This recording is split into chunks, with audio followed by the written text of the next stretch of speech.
Hello everyone and welcome to the second session of HalloCasa. My name is Michael and today I'm hosting David, who has been living here in Bogotá for several years now. He is an entrepreneur and has great experience in starting businesses in Colombia. Before we start though, I would like to quickly introduce our Colombia real estate guide. For you who listen via the Hangouts, you can find the link to it on the right-hand side. For those who tuned on via YouTube, you can find the one in the description section, especially after the broadcast when it's uploaded on YouTube. So now let's start with the interview. David, welcome. Happy to have you as our first guest. So to directly kick off, why don't you quickly introduce yourself? Hello, Michael. Thanks. Well, my name is David. I'm from Germany, from Munich. How I came to Colombia, that's the question. No, it wasn't a woman. I was studying. I was living before in Switzerland, and I have studied there in the University of St. Gallen Business Administration. And then I did an exchange semester here in Colombia. And this is where I realized that there are a lot of opportunities here, and I wanted to take on those some of those opportunities. And basically then I was studying here during the exchange semester, and I bought an electro bike. So then I had a problem. I was living here already 4 months, and I had bought an electro bike and didn't know what to do with the electro bike. And beside of that, I had a business idea. So I said, well, I don't know what to do with this electro bike. I don't know who to sell it for, to whom to sell it. And on the other side, well, just let's start the business. So this was kind of the two sides of the decision: to stay in Colombia and to mount a business. So that means the electro bike was like your girlfriend for others. So it was the reason to stay. Okay, got it. Exactly. Let's put it, I always wanted to start a business, and there were already ideas going around in Switzerland, and we were having some project with some friends, but we never got to a stage where we actually started something. We were preparing, we were doing analysis and ideas and gathering information. We even signed a contract to import a business concept into Switzerland from Germany, but it never get really concrete with these undertakings. So then I already came like loaded with the willingness to found, and then the motorbike was kind of the trigger. It was just a trigger. He said, yeah, well, okay, there's a practical reason not to go away. So let's just start something. That's a good one. I think everyone needs something like a hold, something to a certain reason, even if it's a kind of an invention to tell mom and dad back home, okay, I'm sorry, I just have to stay a little bit longer here. Okay, got it. Exactly. Exactly. So right now, what are you working on right now? What are you dedicating yourself to? What are your projects? And so tell us a little bit about your entrepreneurial drives and also projects right now. Well, when I came here, I was studying like 1 year. I was studying the Valoro case in Switzerland. It was a merchant acquisition between a German food chain and a Swiss-based European distribution, logistics distribution chain. Let's put it like this. And they bought a business which is the Bretzel in Switzerland, and in Germany it's called Ditch. So it's all about pretzels. And I was kind of 1 year around analyzing Bretzels, analyzing their strategy, and I was kind of loaded, my business mind loaded full of pretzels when I came here. And I saw, no, there are no pretzels here. And in Europe, pretzels are going crazy. So why something which is a very good product, which is taking off very fast in Germany, which has caused a multi-million acquisition recently there, and which is really a very well-known product in the US, why Colombians don't know about? We're gonna need to change that. So I was starting with a pretzel business, and we're experimenting how to get the recipe right, how to get the production right. In the first place, I was working with some local bakers, subcontracting, and then there already came in the first experience. What does it mean subcontracting in Colombia, and so on. And then I started to found my own fabric, how you say, the production site. And then there came machines from Germany, special machines for making pretzels, and now we are expanding operations. Then there came this distribution chain, and all this took very long, especially the importations, then the adaptations to the site. Um, well, there are a lot of small details in the process of making pretzels, which is not at all trivial. So there was a lot of learning and stuff. So in the meanwhile, then I was kind of having contact with a friend because I needed a software solution for the business. And then he told me, no, I'd like persons who work at 3 in the morning and still are caring for the business at that time of the day. Why just don't start a company about open source ERP systems? Or I refer to enterprise resource planning. And then I said, yeah, I have a business with pretzels, but yeah, okay, we can do that, and we can start something. And that's how I got into the software business. And then recently I finally met a girlfriend, a very beautiful Colombian woman. And then somehow I said, yeah, I need to change her. I need to invite her to be an entrepreneur as well.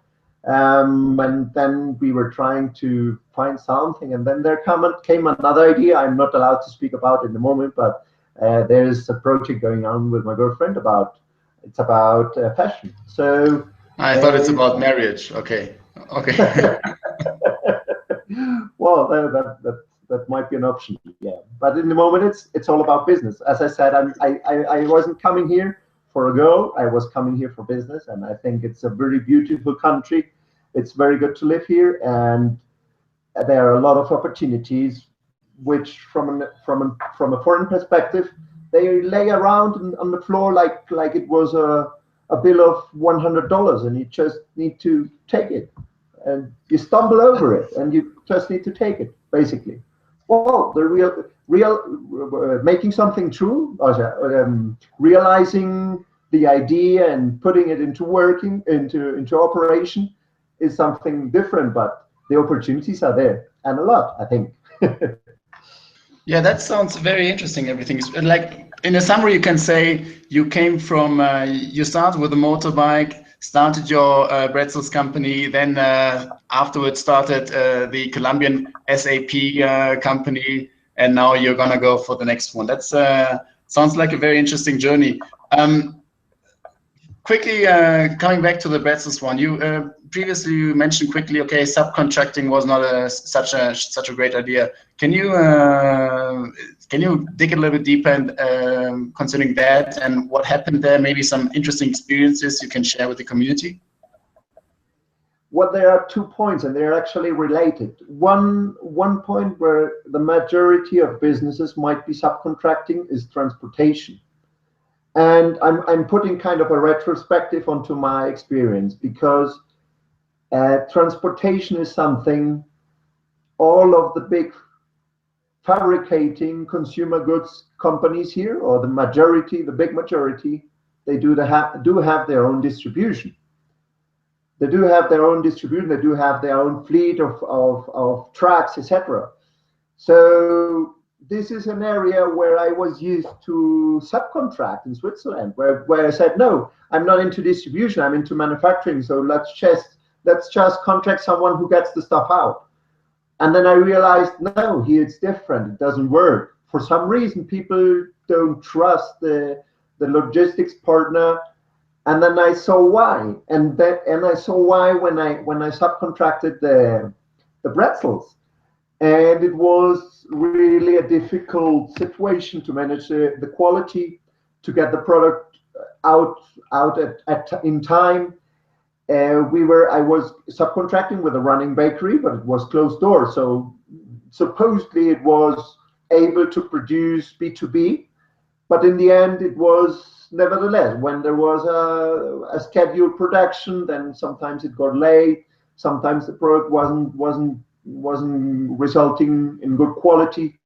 So it was very difficult to subcontract there. So that means that Well, it was the huge challenge was to find reliable 3PLs like logistic providers, and therefore you also would recommend or would maybe even suggest, if there's another person or maybe watching, someone is watching that and says, okay, I would like to go for a physical product in Colombia, you would directly suggest him, okay, you have to expect to go with the entire value chain and not to just chuck it into or reduce it into chunks and just do one of those. You really have to go with everything. Yeah. exactly. Over here, you need to be prepared to have a wholesome business, as you said, to cover the whole value chain, because it might be extremely difficult, especially for a small starting business, to coordinate something like a value chain, which is perfectly viable in Switzerland and Germany and many other countries. But over here, it's difficult.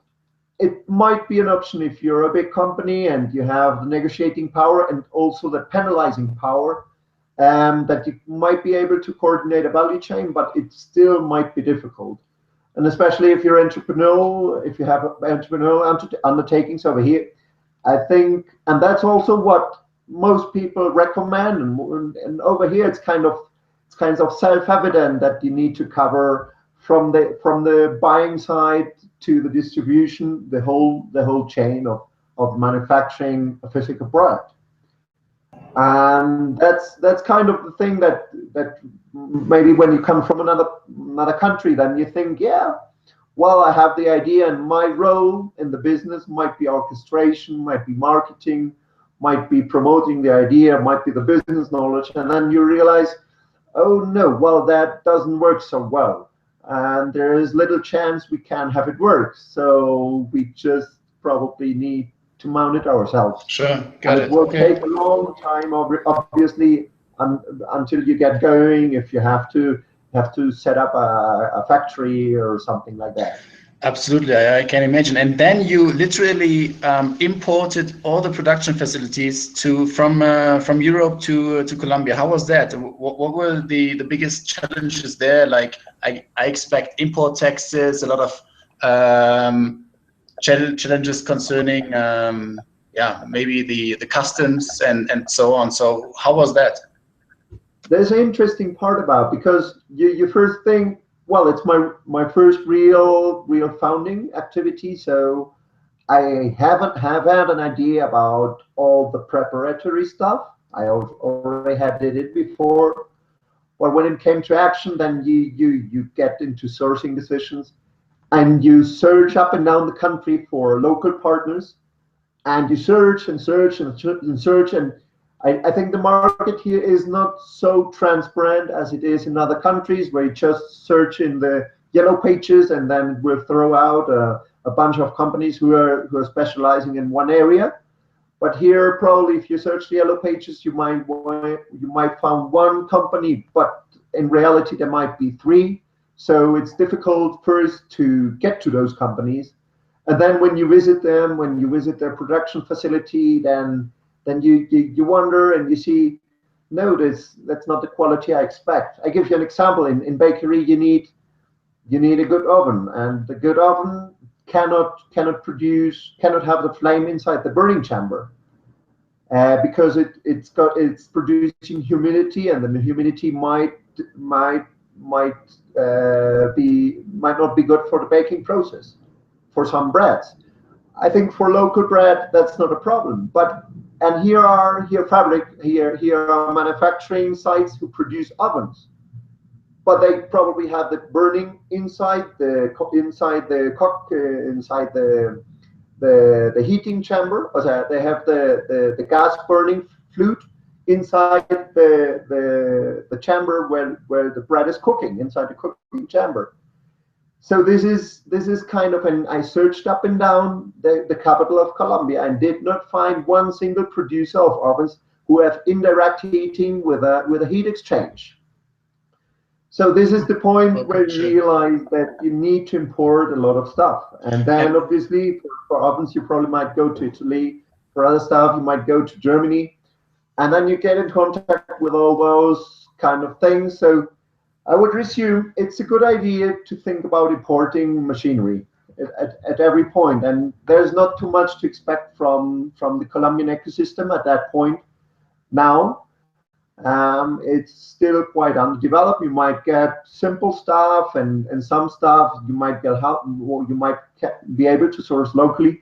But I think even for something which is a bread factory, you already need to import a lot of the machinery you need. And obviously there you got into the thematics of importing. I don't know if someone is listening and wants to import stuff. Here they work with the harmonized tariff schedule, which is, I think, from the US. So this is the internationally accepted standard for the numbers of goods you import. And you have to be careful, because if you import used machines, then there's a processor right for companies, for local companies that are importing or manufacturing those numbers, those HTS numbers as well. So for example, for one machine, I needed to call a company in Medellin and ask them for permission to be able to import this machine. But that's only true for used machines.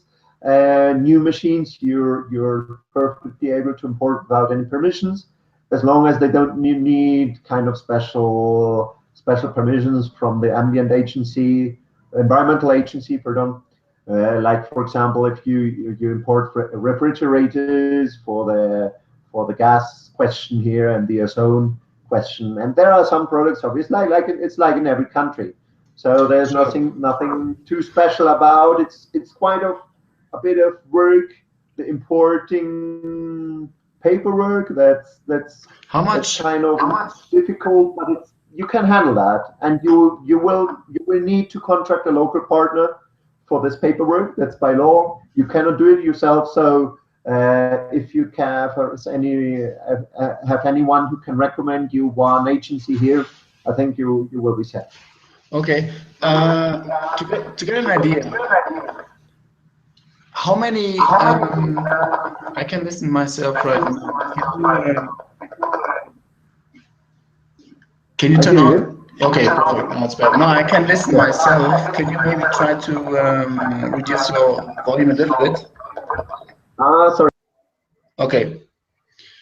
To get an idea, how many days did it take you to get like those machines over to Colombia? And also maybe another idea, on average, how many papers did you have to fill out? So to have an idea about how extensive was the entire paperwork and stuff.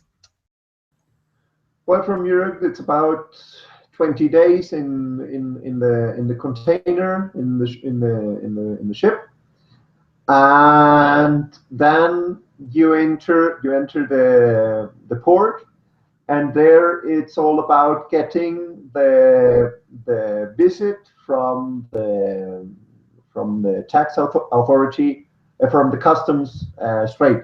So they have a system, and by chance your package might pop up, and they then go and visit it and inspect it. So if you're first importer, it's almost always you will pop out in the system, and they will necessarily inspect your freight. You therefore work with an agency who's presenting all the paperwork. It's quite a basic. It's the invoice, the commercial invoice, can be performer invoice, and then you need some documentation about the product, like a fact sheet. They always like pictures, because sometimes they probably don't know what's about, but when they see the picture, they can relate it to the freight. It needs to be in Spanish, the invoice and the description as well. And you need to get all the papers straight. And there's a lot of work going on and forth with the agency. So they will tell you, no, put here a different word and put this like this and change that. And you probably might need to change up to 5, 6, or even more times your commercial invoice because something is not as the Colombian authorities expect that. There's also a lot of half knowledge going on even in the profession. So it might happen that you talk to one agency and they tell you this, and then you might talk to another agency and they might tell you a different thing. And it's not unusual because over here a lot of things work in the personal context. So you might have some guidance or rules or procedures, but you are not, if you might even be able to read those procedures, but then there's still the interpretation of a natural person who is working with the entity who might give you the interpretation of those rules. And this is it, and it's the spoken word who counts. And sometimes it's then difficult to argument as well. It's kind of a cultural thing, I think, here. And that's why there's a lot of going on and forth with the paperwork, because the person on the other end probably has a different interpretation or a slightly different opinion about the case. So she might request extra information or something like that. Sure. You also need kind of importer's license, which is not actually a license, but it's in your kind of official document which is with the tax authority, there where is written your company name, etc. That you need to put kind of information to the tax authority. They will give you a special number there to tick a checkbox, and then you're allowed to import. That is something which is barely known, and it might be that you talk to your agency and they even don't tell you, because they sometimes people don't care that much about your problems as a client as well. So you might check beforehand that you have this checkbox in your tax paper. Here's one question directly from Thomas. He's asking what's the name of a good agency for imports? Well, that I can't tell, but I have had a good experience with a logistics partner. It's Senato International, and I think it's recommendable because it's a German Hamburg-based logistics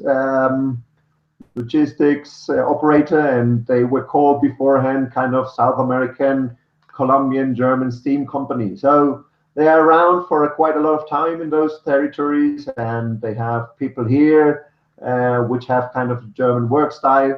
So basically, I think there you can have a good experience, and they also might give you a better assessment of your case in any way. Okay, perfect. I have another question now coming to the open source ERP system. Then you went on to the next one. Tell us a little bit about that one and your experiences, and go a little bit deeper concerning what it is about and what is your solution, and give us a little bit about an idea of what it is. Thanks. Well, as I told you, it kind of grew organically with a friend, and he asked me if he wanted to start a company, and he considered that I'm the right person to go for it. So we were, because I had the problem here with my business, how to account for the myriad of Colombian tax specialties, special legislation. Here's a concept. It took me 3 months to really get behind the concept of withholding, tax withholdings. And this is something for a foreign person. It's kind of what I'm a business owner. I'm responsible of tax charging, which is a genuine responsibility of the state, of the tax authorities. So they make me responsible for collecting taxes from other persons who might be less formalized than me. And that's kind of the concept where you think, well, I'm not an authority, I'm just a private business. But here, concepts might function a bit difficult, and it's true that you get as a legalized business, you are in charge of collecting taxes on behalf of the state.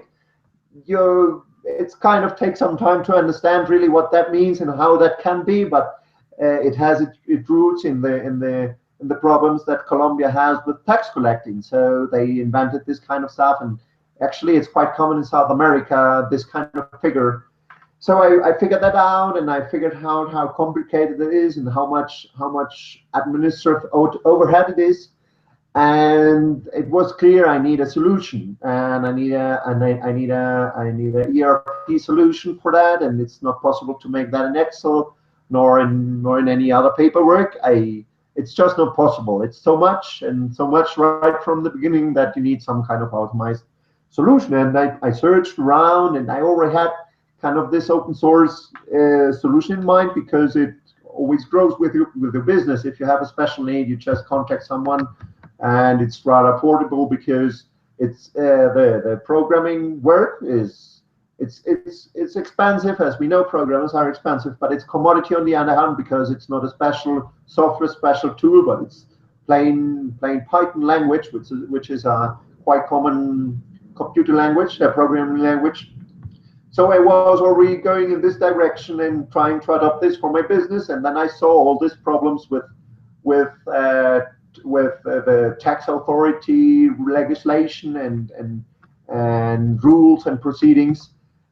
And then we put ourselves into the work of investigating and trying to automate, because we perceived also, and I perceived when I was working with people, that a lot of people just can't comply with all those things. And I think a majority of small businesses just work out of compliance, and they just work, and they work because tax authorities don't have the means to control every business duly.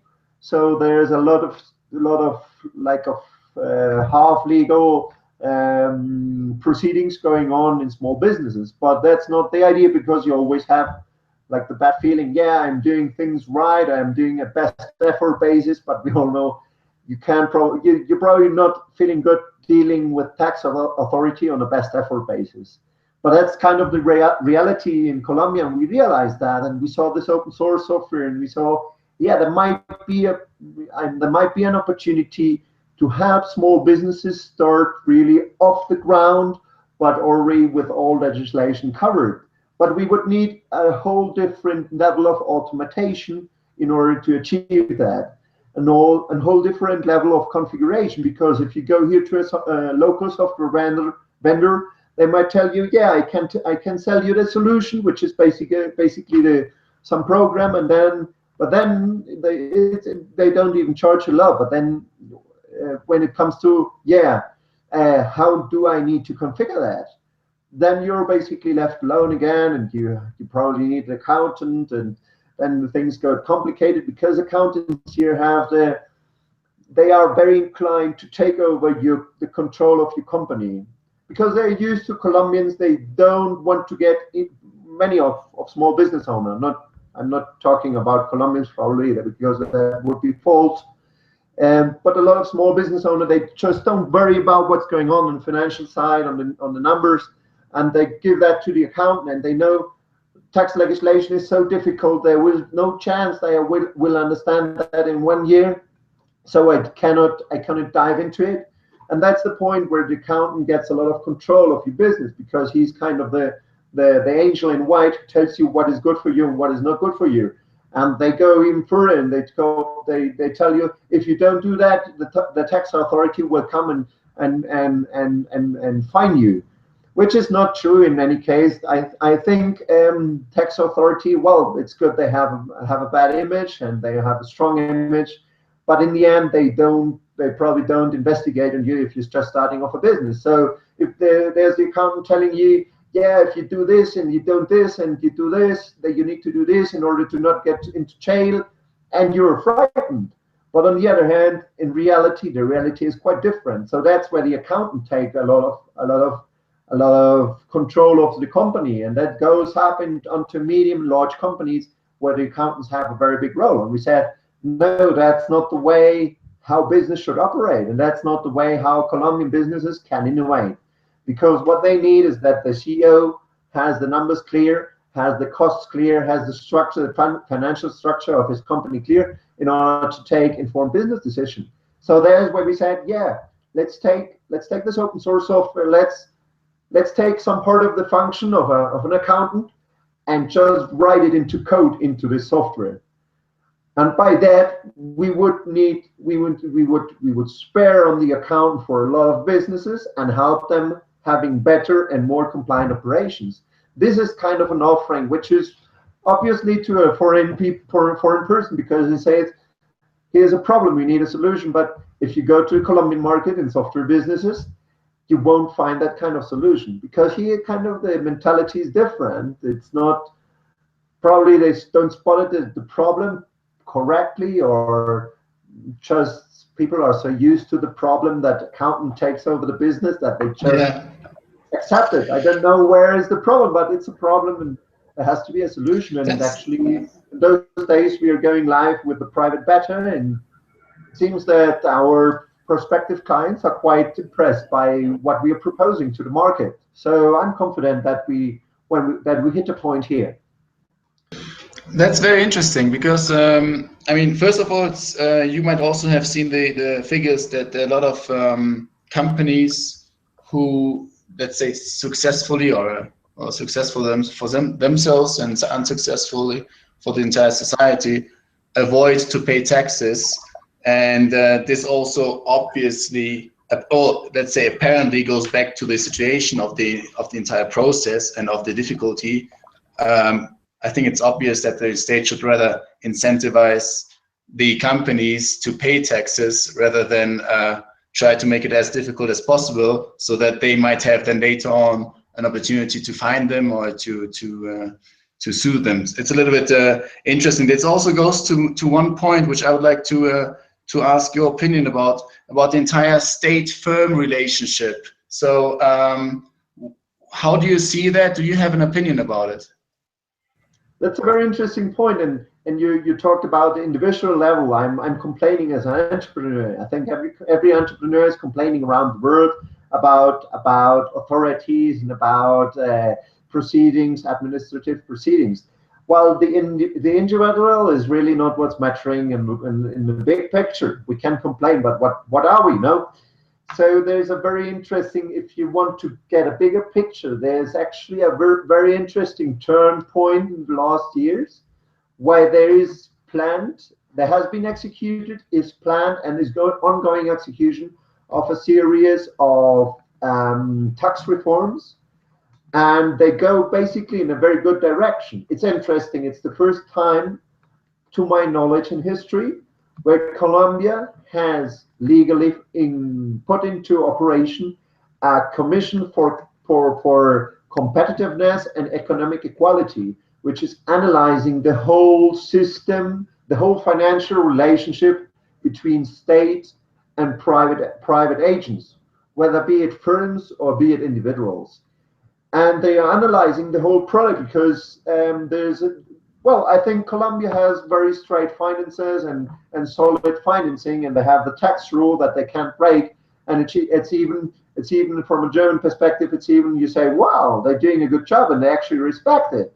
So they don't go too far into debt, into public debt, etc. So the public finances are quite organized. But why is there no public serious education? How is it possible that they can finance it? On the other hand, you have Colombia listing among the countries with the highest tax rates for firms, and there is where I can recommend to every reader who is capable of the Spanish language to have a look at the report.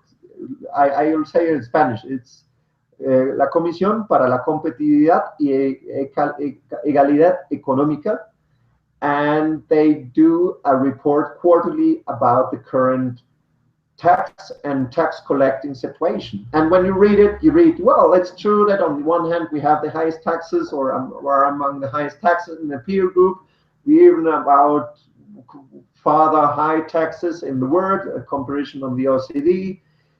But on the other hand, we have kind of the lowest collecting rate. So the reality is something in between the nominal numbers, and that's what's actually going on. And then you see, yeah, it's true, but that firms pay a lot of taxes. But on the other hand, you have 24,000 legalized firms, and on the other hand, you have 75,000 tax benefit trusts. And then it's kind of competing against a legal firm, which is paying taxes, normally competing against a trust, which is completely tax exempt in the same activity, like selling shoes, for example, or making burgers. There have been a big case where a university foundation have set up a burger restaurant, and that's obviously it was below the tax exempt umbrella, but there's where the state intervened because it was a great scandal. But that's kind of what's happening in reality. So there is a good discussion going on to make taxation more equilibrium between individuals. I can give an example for Germany. It would be if you're tax exempt here as an individual, like if you would earn in Germany around $40,000 a year. I think the actual tax exemption in Germany is around 8 or 15,000. I'm not sure. It depends if you're married or not. But I think it's around. Let's say it's around $10,000, and from $10,000 you pay taxes, even though there's a small amount, but you're a taxpayer. And here in Colombia, it's kind of like if you wouldn't pay taxes up to $40,000 year income. Yeah. That results in only 5% of the natural persons in Colombia are taxpayers.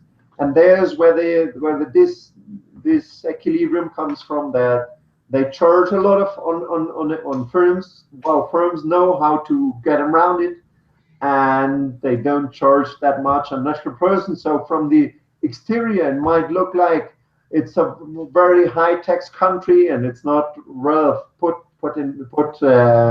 investment into this country.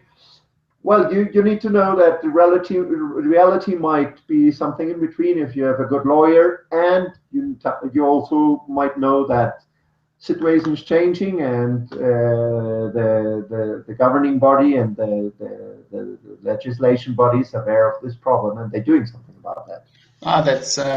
Those are very good points. You were previously also mentioning the OECD, and actually they also launched a very interesting report in 2015, was it? And they more or less said the same, like increase progressive tax. Well, start to implement a progressive tax rate.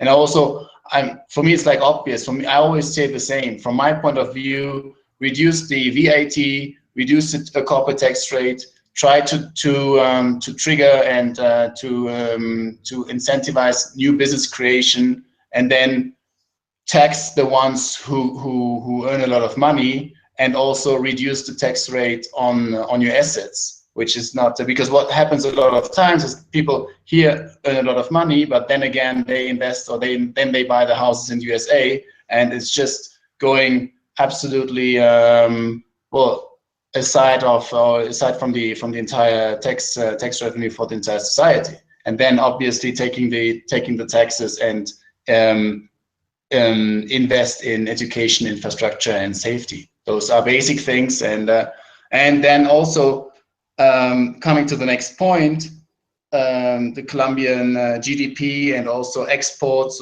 I would like to know what your point on that, how you see it. First of all, from my point of view, the idea would be then obviously now to leverage the current situation with the oil, and not use it right now as a certain direct revenue stream, but just use it as a stream for current investments, as we see, for example, as we have seen, for example, in Dubai, which just has been using the oil in order to generate new revenue streams, or increase it, or invest it in education and infrastructure and safety, and then you're going to be positioned much better for the next 10, 20 years.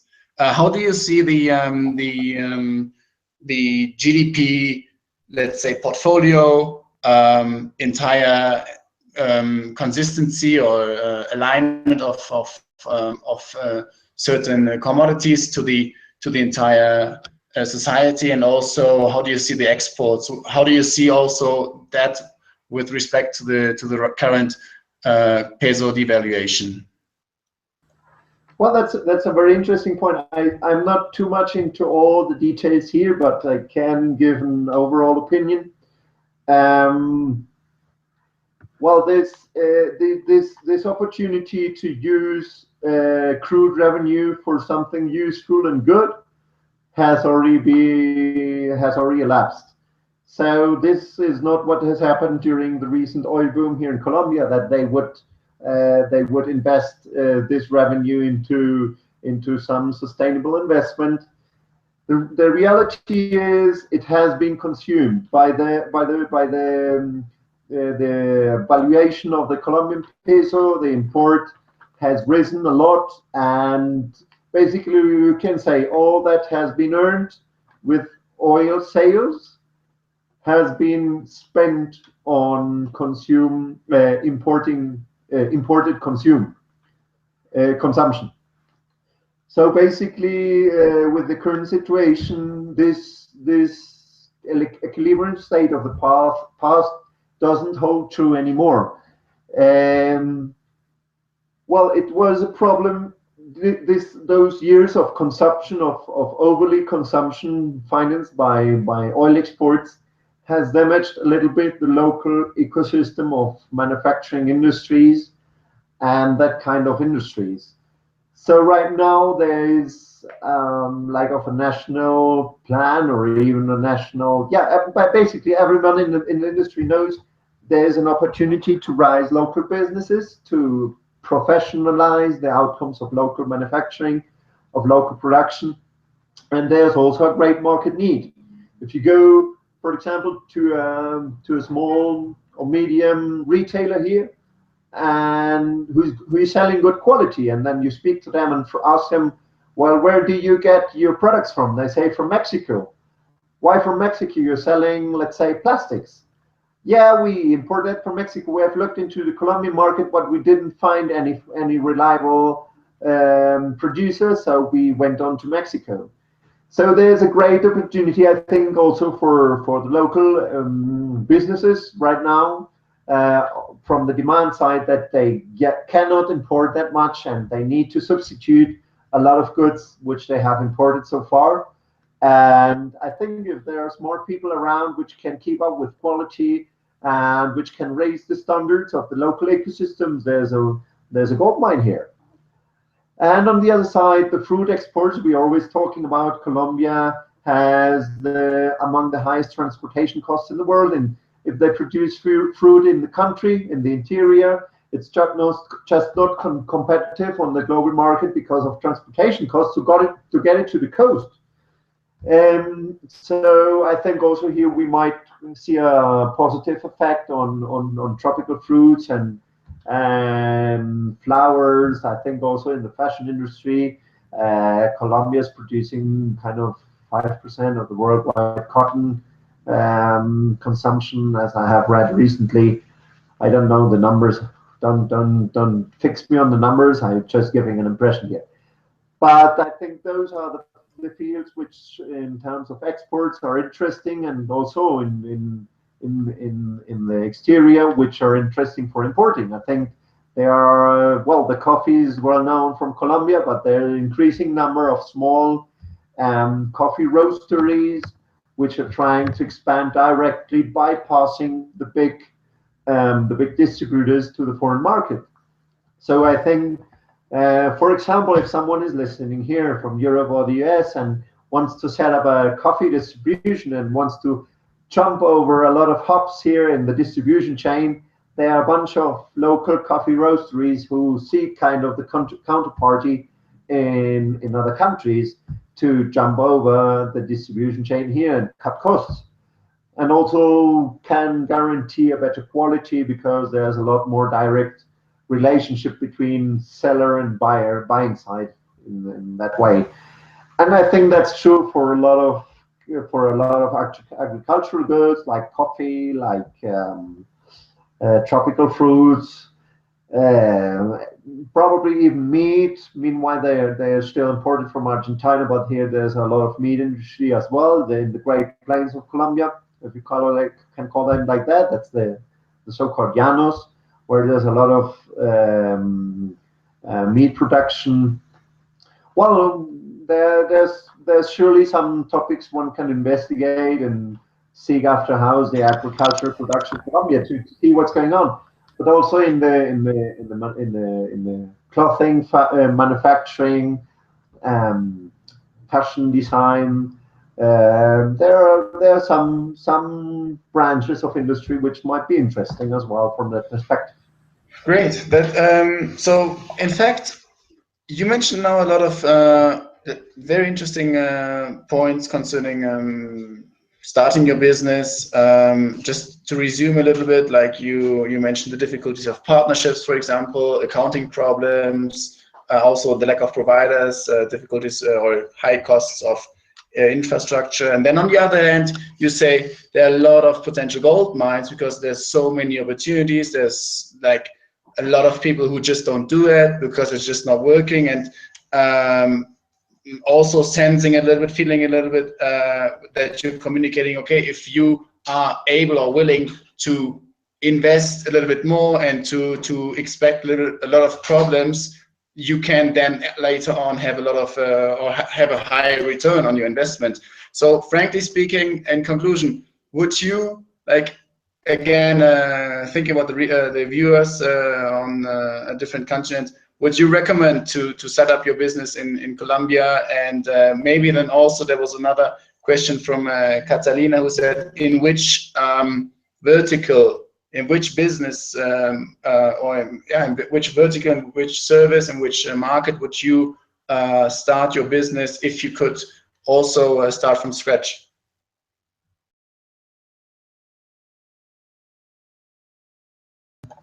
Well, first question from Kata. I would go into manufacturing, and probably how you call that, and engineering, because I perceive that this is kind of where the whole ecosystem can be uplifted by orders of magnitude. There are some firms and companies who are doing quite a good job, but the overall average in the engineering industry is quite a bad standard. And this is kind of the stuff which is needed for economic progress locally, as long as you don't just can import very expensive machines from other countries, aggregating customs, aggregating the VAT, and then having the need to amortize those investments, which a lot lower market, where you just can sell at the same price tag as in other countries. So this is kind of difficulty, and I think if you want to put yourself into and you get your hands dirty in engineering here in Colombia, there are a lot of opportunities. I think also close to engineering is the tech industry, the IT industry. Well, there's one kind of very representative observation I did recently, is that SAP is hiring a lot of experts for the Colombian operations. So SAP is seeing an expansion in digitalization of businesses, and that's basically also my point of view, that a lot of businesses are passing over from the last generation to the young generation, and the young generation has far better education levels and has ambition to put forward the business and their country. So I think there's also opportunities in the IT business in every aspect, in operations, controlling, etc. And there's another point which is interesting, because you see a lot of failing transition for businesses, a lot. The business structure is very freckled, so there are very, very, very, very high number of very small businesses, and basically in most of those businesses, the transition from one generation to the other doesn't work quite well. Banks are starting to get into those businesses to secure the future business with those companies, and that's like another country that banks are kind of taking that role. But I think there's also quite a big field for private equity or kind of consulting businesses and business transition, business restructuring, because we're not now at the point when the kids are taking over, they have new ideas, they probably need financing or they need consulting, or even they're the old ones. They see, yeah, I'm not up to date with the work, so let's take some consulting in. That's also a very interesting area, I think, to my respect. Can you repeat the other question?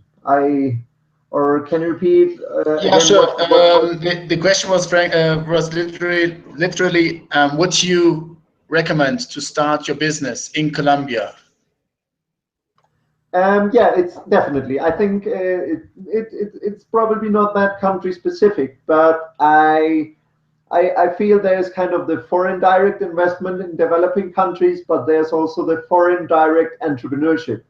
And if you're entrepreneurial, kind of, if you have That's a good one. entrepreneurial genes or ambitions, and you go to a developing country, your eyes will just spot in around every corner any opportunity. And in this moment, I think Colombia and South America as a whole, Colombia it has kind of a hub situation. It has a lot of ancestral, kind of say, business links, very old business links from more of 100 years ago with Germany especially. Like if you look at a lot of the big Colombian companies are founded by or co-founded by Germans.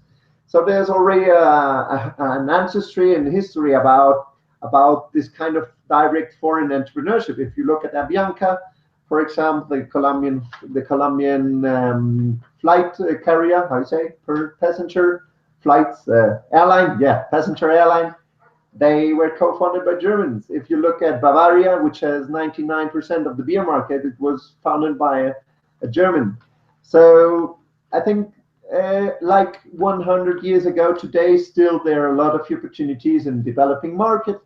And in South America is especially interesting and undervalued in Europe and the US, I think, because it's culturally quite similar. Obviously, we hear all those bad stuffs and things going on and among the most dangerous places in the world. But if you live here, people are friendly and people are quite respectful. They have a problem in public administration, that's no question. They are working in that. They are about to solve those problems. And within South America, Colombia is quite business friendly. Here, the mentality is people are working hard. Here in Bogotá, people wake up at 5 in the morning and they start working at 6, and that's quite a common case. The question is whether they are very efficient, highly skilled. That's another question. Probably that's not the case like in countries like Germany, etc. But they are hardworking people here. They're willing to get the country to move on with their country and to build a better future for the children. So this is perfect situation where you can come in, bring new ideas, bring fresh capital, and kind of organize a viable business dynamic, whether be it in technology or in consulting or in engineering or in production, whatever. But there's still a lot to explore, and I definitely would recommend Colombia as it has kind of the hub situation, and it probably is one among the most stable countries right now in South America. And I can recommend very, very intensely South America. I think it's undervalued. I Everyone's can. looking to China, everyone's looking to the Far East, and there are already signs of probably there was not such a good decision. Many firms are moving back to Eastern Europe for fabrication sites, manufacturing sites. And I think a lot of business should expand the point of view to a 300 something million market in South America, and also to very highly skilled labor. And there's the other point, those are Christian countries. So basically the basic cultural lines, the basic cultural guidelines are quite similar between Europe, the US, and the United States.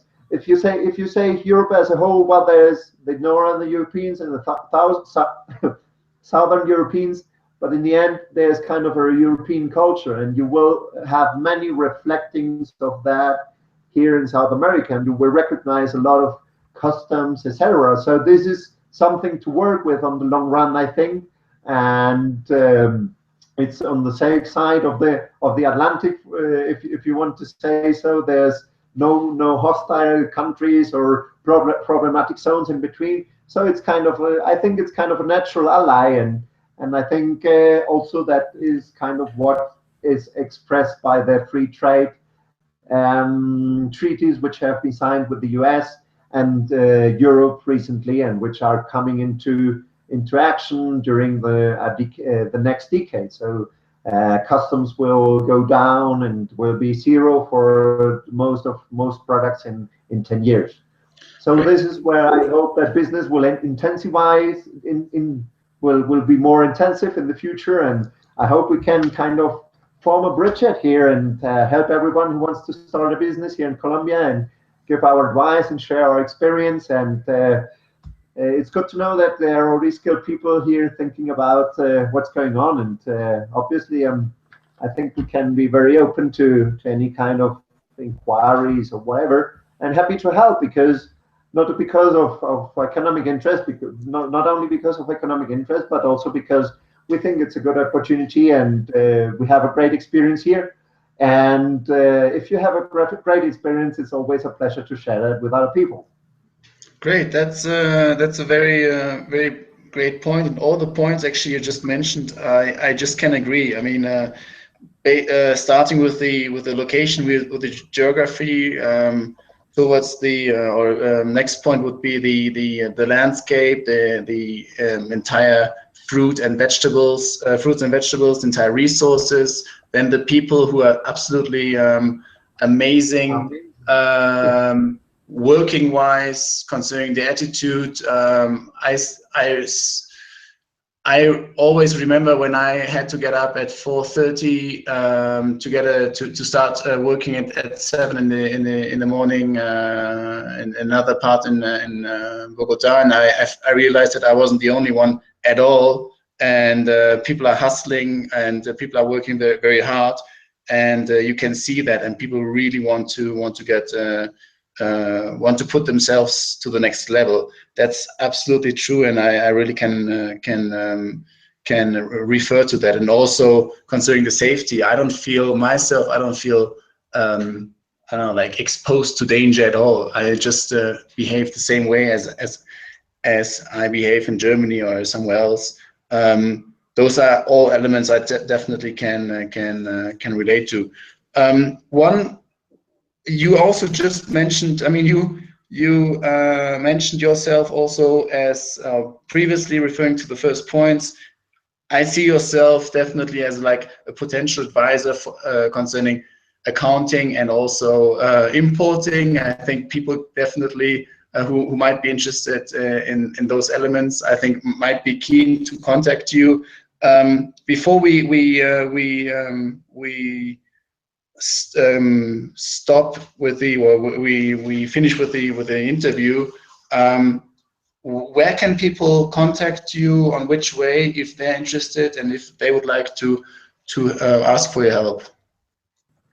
Well, I think the best, I don't know if I put my email here, if it will be published, but I think that's the best thing I can do. I put my email here in the chat. It's dar@devco.co,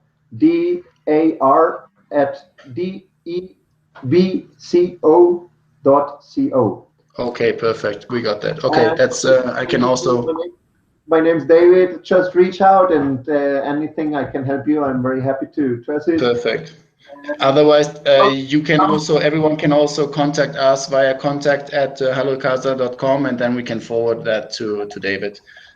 David, the last two questions before we're running out of time. First one is, what do you like, in fact, the most, and what do you like the most about Colombia, and what do you like the least? Those are the two finalizing questions we like to ask our interview guests. Well, I'm a business person, and I recently went climbing with a friend, and then we were surfing a little bit, and then I realized how much I have grown a business person in the recent years. So I'm completely going away from my ancient hobbies, which is surfing and sailing, etc. And well, so my statement is kind of also business related.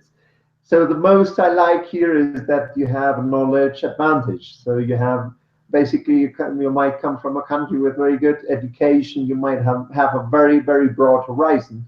So if you come here, you have a big advantage because you see things that other people don't see. You analyze things that other people don't even question. You are trying to solve problems that for other persons don't even have ever popped up as a problem. And this is a great thing for spotting opportunities, but also for dealing with people. And obviously you need to adapt, you need to be kind, etc. Because if you come about arrogant, then there's no chance that you can work together with anyone. But there is this kind of knowledge advantage which you can play on. And on the other side, that's the biggest disadvantage, but because it's very difficult to find people who might be on the same horizon.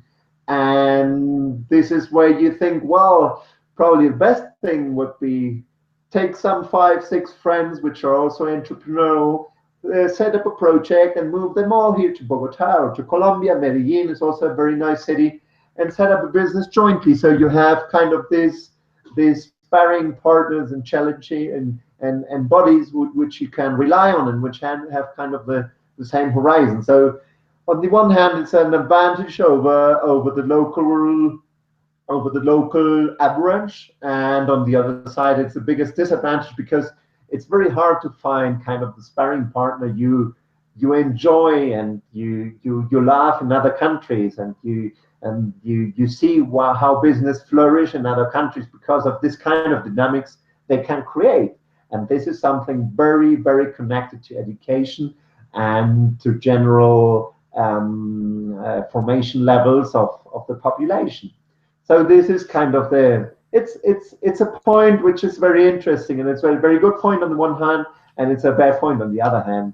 And I would mention this. I think it's normal. I think if you are entrepreneur, I think entrepreneurs are all a little bit crazy, and I think it's always good for an entrepreneur to have people alike and some to talk about new business ideas and stuff. And obviously, the entrepreneur scene is not as huge as in let's say Berlin or Silicon Valley. So it's definitely harder to relate to people with all your, let's say, extra